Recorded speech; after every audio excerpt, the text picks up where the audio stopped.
I think nearly everyone's back. We'll move to item 9, amendment to the Auckland Waste Management and Minimisation Plan. We have Sarah. Thank you very much. Cool. If you just want to briefly, there's no presentation for this one, is there? No. If you just want to briefly go over the report and resolutions quickly, but we can move to, I think it's pretty straightforward. Tēnā kouta katoa. So thank you for the opportunity to come here and bring this paper to you. So this is essentially a procedural item, so we don't have a presentation.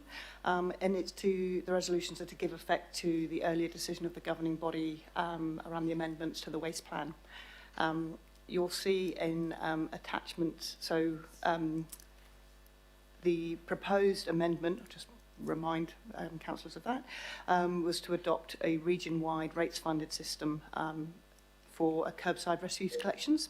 And this was consulted on with the public and through workshops with yourselves over the past year, and with the public as part of the annual budget. So it was, the proposal received a clear majority of support, and then through the various workshops and committees we had in the time intervening, we came to a decision by the governing body to agree to the change to the waste plan to give effect to that change.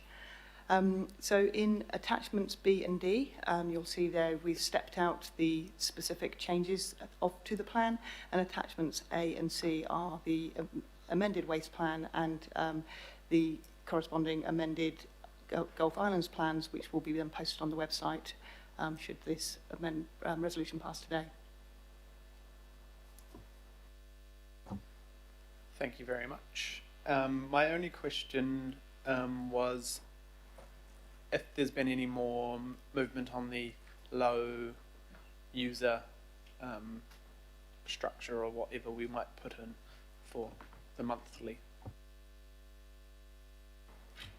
Through the chair, yes, we are working through what practically that could look like from a customer and operational perspective, and we're talking to our contracted suppliers about how we can best put that through. So whether that looks like, what that looks like in terms of volume, availability, price, and how we can affect that to the best way possible. Kia ora, thank you. Member Wilson.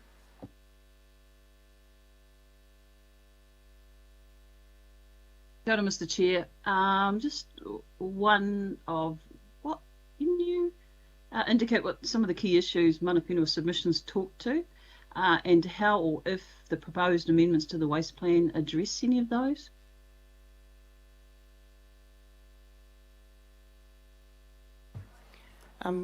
Through the chair, the through the consultation, mana whenua the mana whenua or Māori organisations supported the proposed change. We had a lot of support from local board areas that where there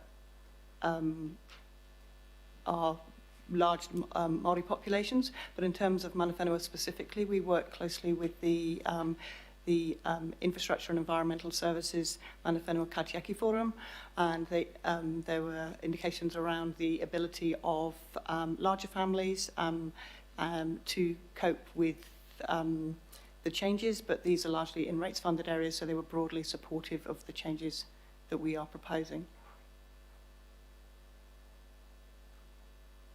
Thank you, and just to clarify if I can, so those submissions that were put through by mana whenua, were there some of those amendments that are included in the plan, were they included or were they advised or anything? The submissions were quite strong, I understand, so I was just curious. This was quite a specific change around the funding mechanism, the way in which people pay for their curbside services. So we didn't have any specific direction on changes to the service itself from mana whenua in relation to that. What we did have was broad support for staying rates funded or moving to rates funded from the PAYT area, so a support from mana whenua for a rates funded curbside service, and that's quite specifically what this change was around. We are more broadly in consultation with or in partnering with mana whenua as we move forward into our next waste plan.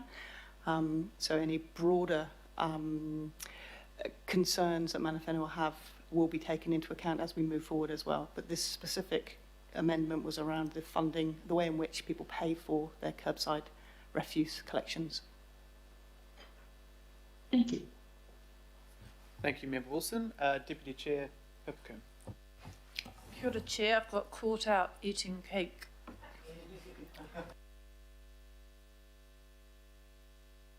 There are no other questioners, so you'll have to.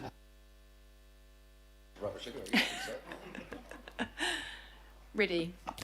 Kia ora, Sarah. Thank you. And I understand this is very much, we're just bringing it all, updating the plan based on the decisions we've already made, that being consulted on, which is all good. Very happy to support this. But I have two questions, if I may, Chair, just use this opportunity.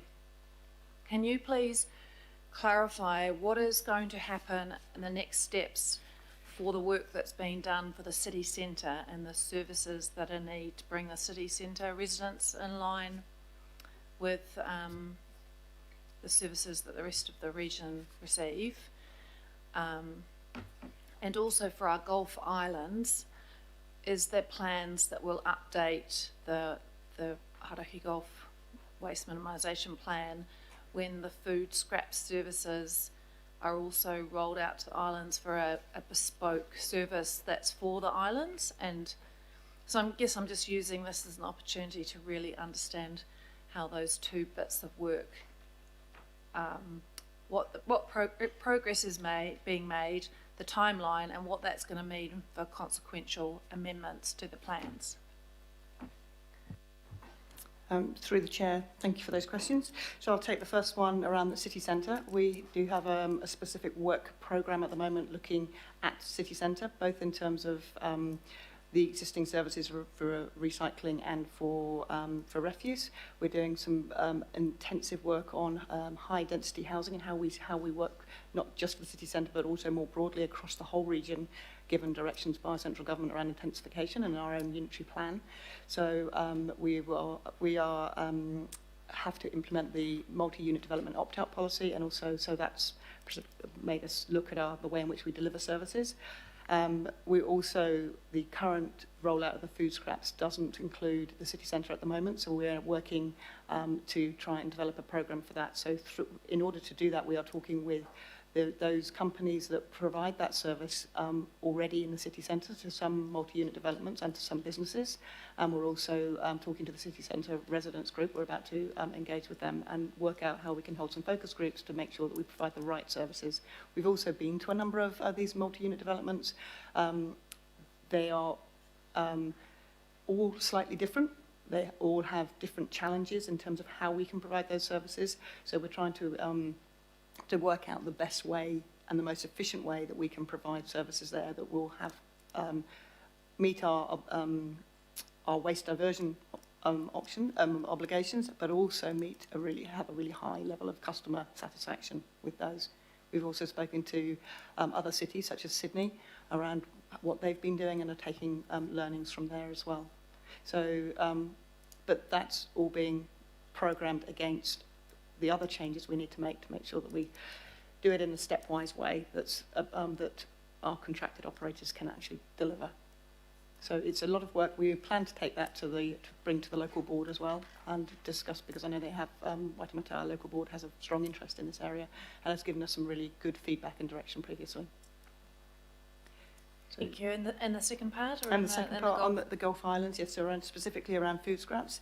So the current Gulf Islands plan doesn't commit to a curbside service for food scraps on the islands, but we held a hui earlier in the year with the on Aotea Great Barrier Island, and what we could do. We funded 2 projects around diversion of organics through the WMIF last year, and we're waiting for the results of those, what that could look like, and that includes things like different mechanisms like a centralised composting system, or potentially green cones, which is on-site composting, what that could look like. So we're just waiting for the results of those to come through. We're working with Anamata, the community recycling centre there, to try and work out what's the best for that local situation. And then another island, but quite a different island, obviously, Waiheke, we're working there. Once again, the commitment there is to support and partner not to provide a service at the moment in the current plan.